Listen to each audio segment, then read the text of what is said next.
Known as the land of the gods to the ancient Egyptians, Somalia's natural features and geographical position should be a recipe for success. So in the Horn of Africa, during the colonial period, there was an interesting mix of people who were vying for control of that particular very strategic area that kind of goes up towards the Gulf states into the Red Sea. And so you had European powers, including the French, the Italians, the British, all competing for control of the territories. For years, Somalian merchants traded spices and commodities from her ports to and from the Indian subcontinent. So it's no wonder that European colonialists wanted to gain control of her ports in the rich waters of the Gulf of Aden. In the 1880s, Somalia was carved up by the British, French and Italians. Kenya and Ethiopia also took a share. But half a century later, the British appetite to govern in far-flung places has waned, as has the tolerance of those being governed. All that as you like. It is complete independence that we want.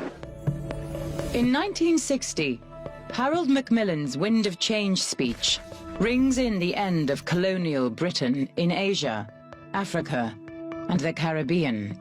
Somalia is one of 17 African nations to be given back their freedom and the right to control their own future.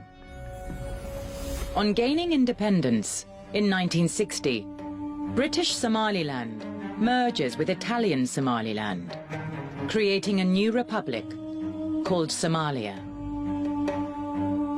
On paper, this should be a happy union. Most of the population have similar ethnic backgrounds. They also speak the same language. But the reality is very different. There are what we call 4.5 clans, major clans in Somalia.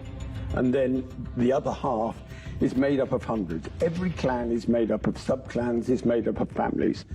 There's an old motto in Somalia that first my clan, then my sub-clan, then my family, then myself, and only myself really matters. These hundreds of clans will battle and fight for power and land, making Somalia ungovernable.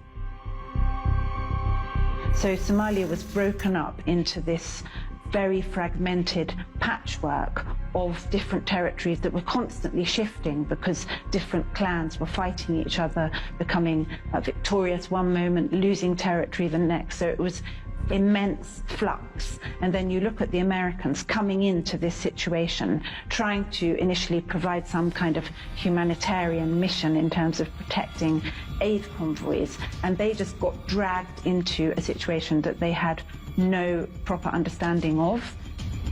A situation which will ultimately boil over, leading to some of the most vicious terrorist attacks the world has ever seen, and the loss of many thousands of lives.